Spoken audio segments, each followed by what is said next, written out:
Good morning, guys. So I just finished my weekly grocery shopping at Aldi. I usually do it Friday, but as you guys know, this week was a little bit screwed up. Wednesday I had to come home because, figure out it looks like I have no hair.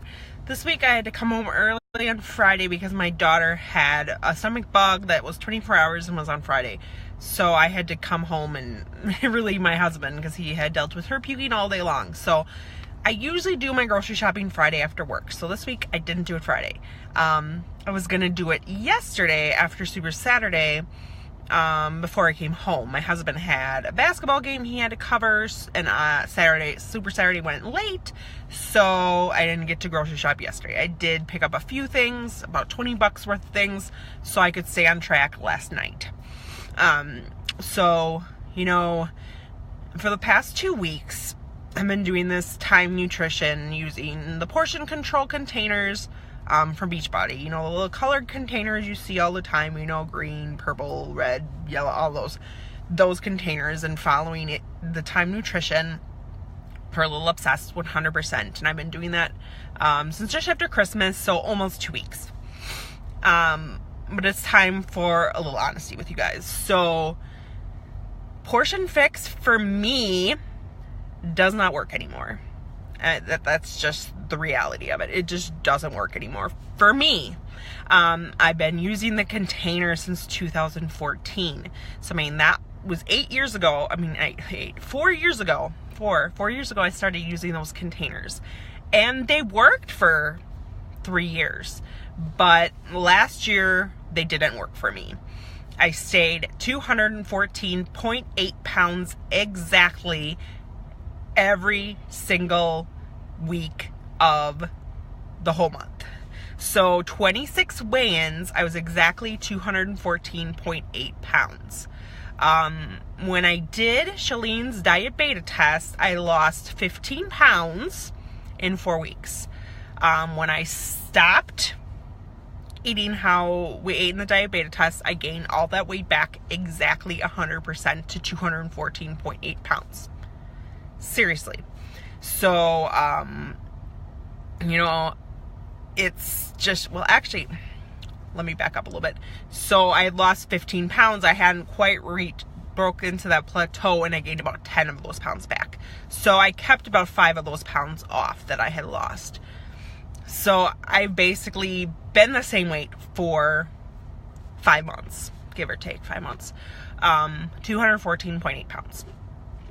No matter how hard I worked out, no matter what I did with my eating, no matter if I used the containers, no matter what I did, if I ate using Portion Fix, higher protein, higher carbs, low fat, it just honestly does not work for me.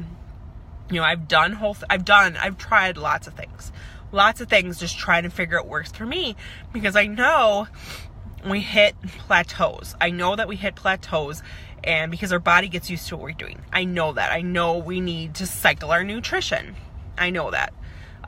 So I've tried lots of things. I've tried paleo. I've tried Whole30. I learned that I have tons of food sensitivities.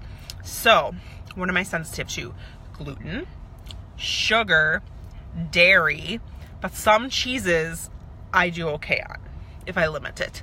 So those are the 3 main things that I'm sensitive to. So eating a higher carb diet does not work for me. I also have sensitivities to potatoes, a slight sensitivity to sweet potatoes, bananas, oranges. So orange juice I can't do. I have a sensitivity to it. It makes me bloat. Rice, brown or white, it doesn't matter. I have a sensitivity to that. And so last night I wanted to reward myself for doing all my workouts this week, sticking to my nutrition this week, and I had sushi. Bloated forever today from the rice. But that's just me. Everybody else is different. Everybody is different. There's not one meal plan out there that will work for everybody. That's why you have to figure out what works for you. Obviously, when people are first starting, I'm always going to suggest Portion Fix. The first time I lost weight using portion control, counting calories, I lost 75 pounds. So yes, it works. I lost 35 pounds of my pregnancy weight from the twins. I lost that using Portion Fix. I'm not saying it doesn't work. It absolutely works. But I'm at a point in my fitness journey, since I have been doing this for 10 years, 9 of those years using Beachbody programs. I've been doing this for 10 years. So yes, the portion control system is going to catch up to me. And that is just reality of my life and my food sensitivities. So what helped me lose 15 pounds? Okay. I'm getting back to that. It was a modified ketogenic diet. You know, you say keto and it freaks people the fuck out. People are like, you can't eat ketogenic. That's unhealthy. You can't keep that up long term. But you know what? When I was eating a higher fat, lower carb diet, it just worked for me. I dropped the weight like that. I lost 15 pounds in 4 weeks. I mean, don't say it doesn't work. The only reason I gained 10 of those pounds back was because I stopped doing it.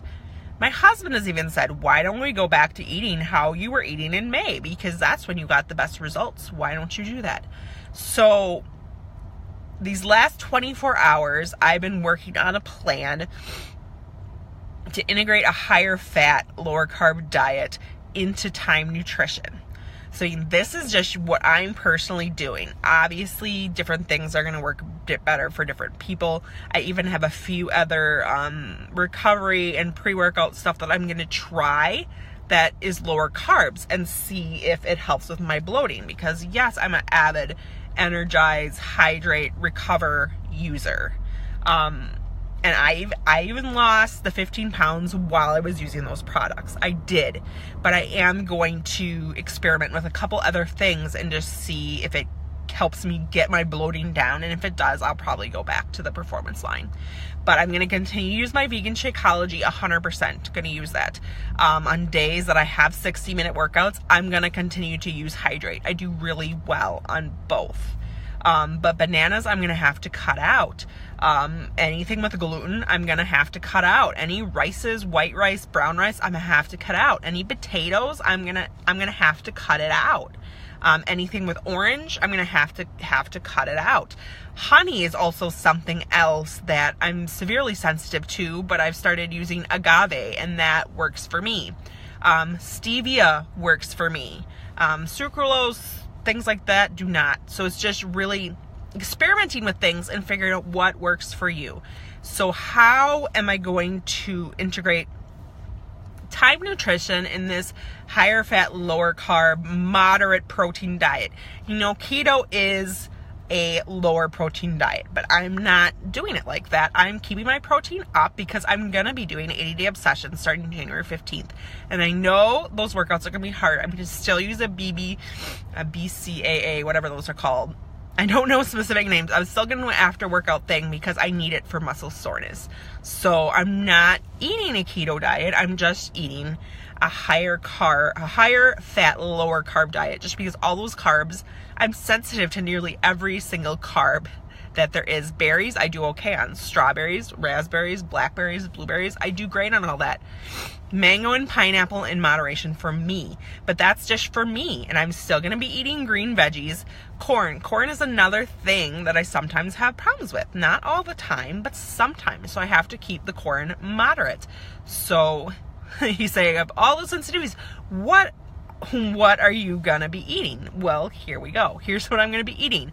Obviously, eggs, meat. So I'm still going to be eating beef, pork, chicken, crabs, seafood, tuna, shrimp, all those things. I'm still going to be eating all those things.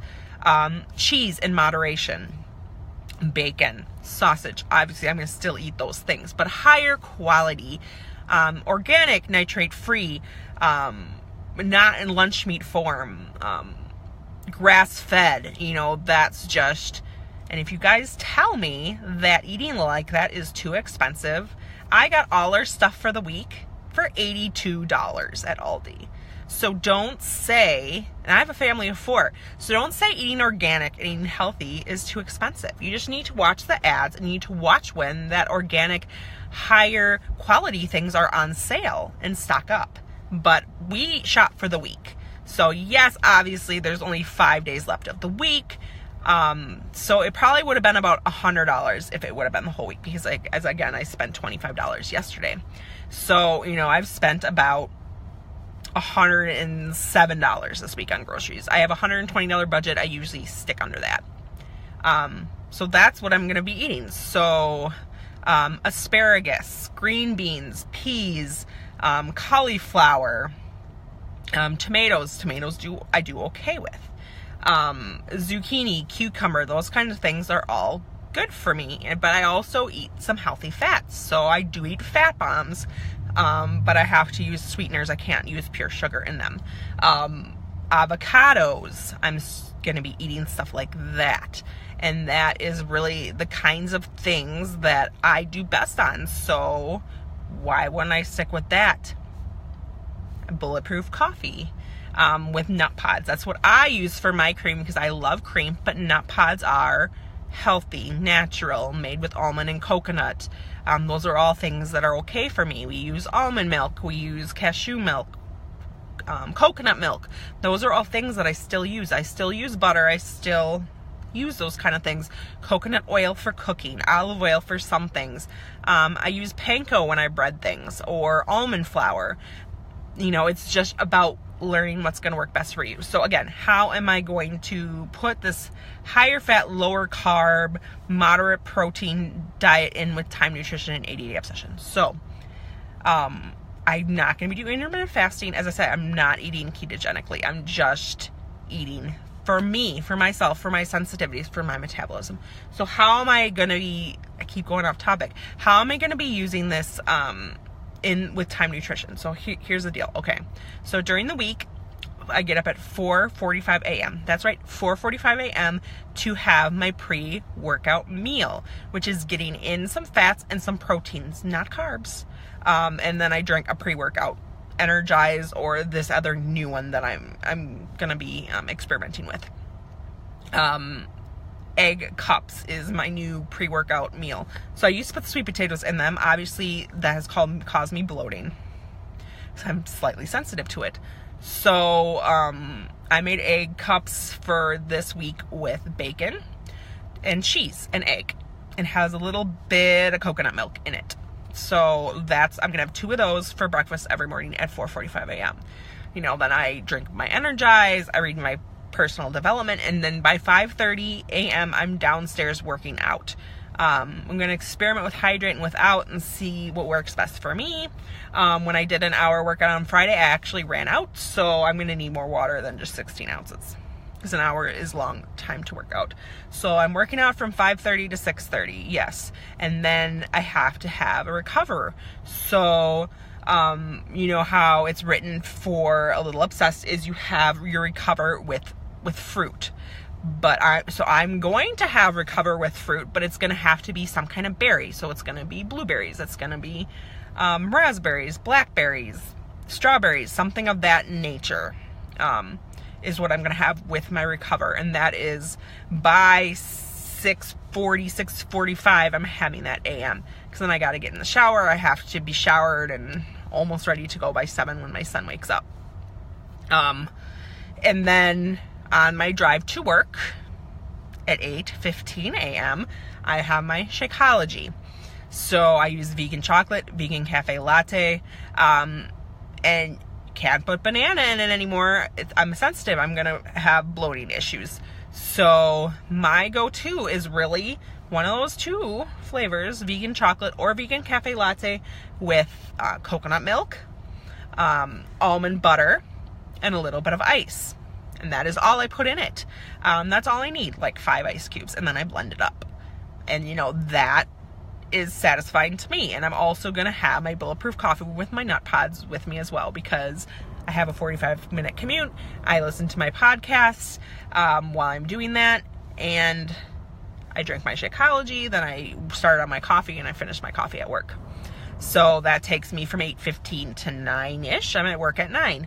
So, there's supposed to be a snack. And that's when I am personally going to have a fat bomb and half an avocado. That is going to be my mid-morning snack.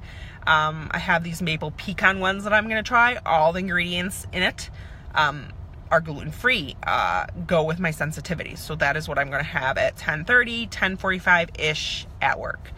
And then 1 o'clock is lunch. So it's going to be either a leftover from dinner the night before or a salad. And if I'm having a salad, I'm not going to have my avocado with my fat bomb. I'm going to have my half avocado in my salad with a hard-boiled egg and ranch dressing.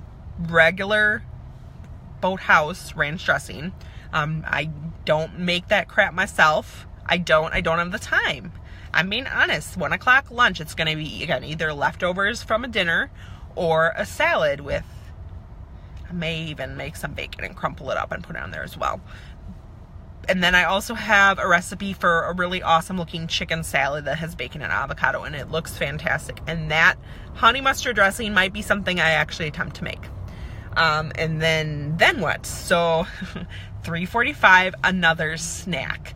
So it's probably gonna be berries for a snack for me, like half a cup to probably like a half a cup of berries at about 3:45. I know you say that's not a ton, but it's keeping me from wanting to hit the vending machine, wanting me to go through the drive-thru. That's what it keeps me from. And then 6:30 is dinner with my family. And I plan out my meals for dinners ahead of time. So tonight we're having some air fryer chicken tenders using panko, again, which I say is okay for me. Panko and almond flour, an egg to coat it. Kids will like it. It'll be good. And then I don't have my meal plan with me, but I think Monday is Mongolian beef. I think Tuesday is a spicy crab and avocado, because Tuesday my son's gone, so we can eat that kind of stuff because he's not there. Then I have planned cashew chicken one night, and then I just can't remember. And then Parmesan pork chops another night. So that's just what I plan. Then I have like avocados with them. I mean, not avocado, asparagus, or green beans, or mixed vegetables, or some kind of veggie that is gonna work for us. For family, I may make them rice. I won't eat it. Potatoes, but I won't eat it. So it's really just making sure that we are eating in a way that is healthy, non-processed, gluten-free, and that's staying away from the alcohol, the beer, the wine. I'm not a huge dessert person, but there are some desserts that are not high sugar, that are not high carbs. So it's just really learning how to fuel our body in ways that won't cause bloating or sensitivities or gut pain. It's not fun. So that's kind of my plan, kind of what I'm doing. I kind of went really long on this video.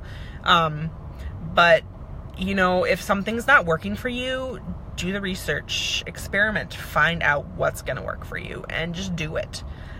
If you have any questions for me of what I'm doing, talk to me about what you've been doing, what has been working, what hasn't been working, and we'll try to figure out something that's going to specifically work for you, because I'm not about sticking 100% to one way for every single person. I'm about really evaluating what you've tried, what has worked for you in the past, what hasn't been working for you, and really figure out what is going to be best for you. So I think it's about time to head home. Sunday, it's laundry day, cleaning day, and yeah, gotta clean my air fryer for tonight for a chicken. So bye guys, talk to you soon.